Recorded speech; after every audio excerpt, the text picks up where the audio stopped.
achei importante que o Dino qualificou, e a gente pode ouvir a fala dele, essa questão dos clubes de tiro, porque o bolsonarismo chiou. Então, o Dino explicou que não serão fechados todos os clubes de tiro existentes. Vamos ouvir o que ele disse? Então, você tem clubes de tiro sérios, clubes de tiro que, de fato, se dedicam à atividade esportiva.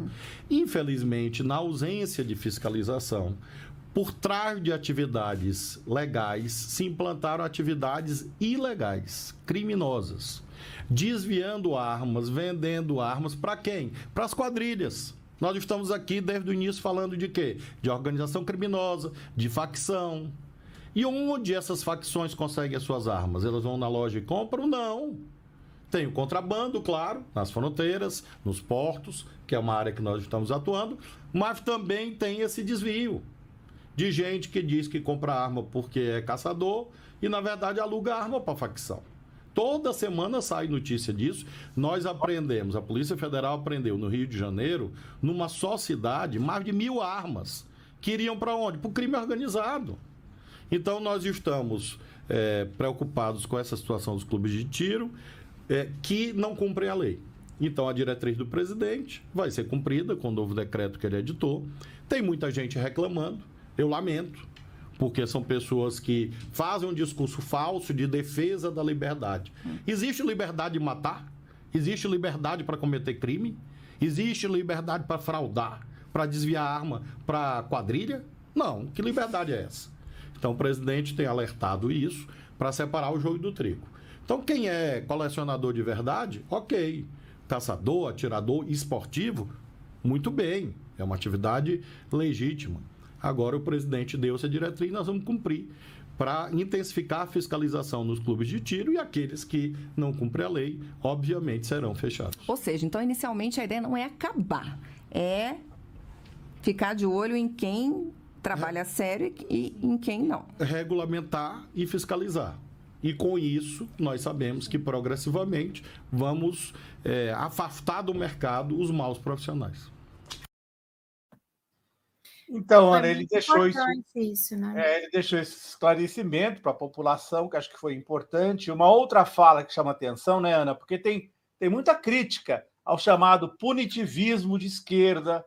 Existem críticas de gente da esquerda, inclusive, não é só a extrema-direita que está dizendo isso.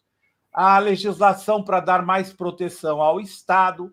E os bolsonaristas, Ana, eles tiram proveito disso, dizendo assim, a ditadura comunista do Lula está avançando, a ditadura comunista do Moraes. Então, o Lula teve que dar um esclarecimento a um radialista de Belo Horizonte sobre essa nova legislação proposta pelo governo federal, que aumenta as penas daqueles que cometerem um crime contra autoridades públicas. Aí vamos ouvir a explicação que o Dino deu. Vamos.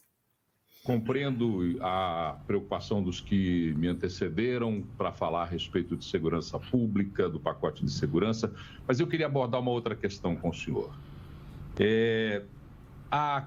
O pacote da democracia, que em tese seria uma proteção a autoridades constituídas, tem provocado no meio jurídico algum questionamento. Eu converso com alguns juristas que me dizem que há até uma semelhança com a Lei de Segurança Nacional, que é um instrumento da ditadura. Eu queria ouvir a sua opinião, ministro.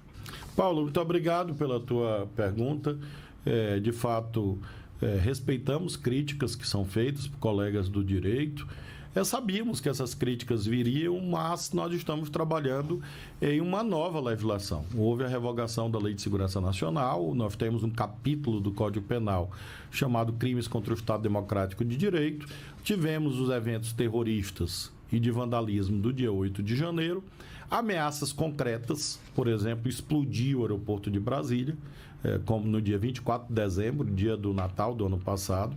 Então, nós precisamos olhar a realidade. Então, não se trata de reeditar a Lei de Segurança Nacional, mas adequar esse capítulo do Código Penal relativo aos crimes contra o Estado Democrático de Direito à gravidade dessa gente que continua por aí.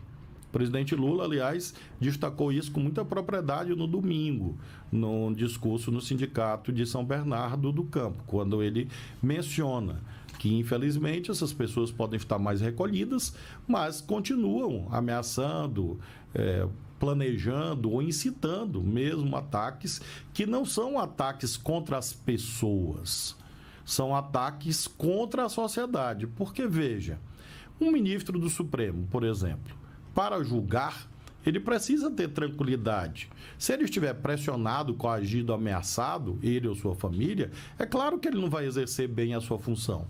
E quem perde ele, não, ele vai receber o salário dele normalmente. Quem perde é a sociedade. Por isso, a necessidade dessa revisão da legislação. Nós mandamos esse projeto, Paulo, e aí há pessoas que dizem assim: mas uma pena de 20 a 40 anos para quem matar o presidente da República é uma pena alta. Mas o que pode ser mais grave do que uma pessoa, para dar um golpe de Estado, matar, assassinar o presidente da República? E essa pena de 20 a 40 é alta mesmo, diante da gravidade da conduta. Nós não podemos banalizar o crime.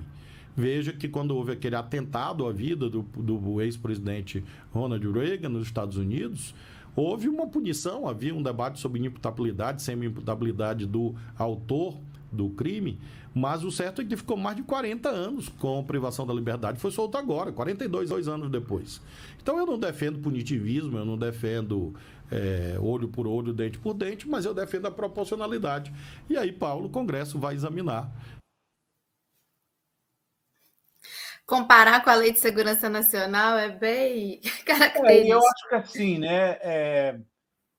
Eu acho que essa questão de proporcionalidade diante da situação, né, Ana? Você sabe que as leis mudam em função dos novos, né? Nós não tínhamos legislação relativa à internet, à rede social, nós não temos nada disso. Isso vai mudando, né?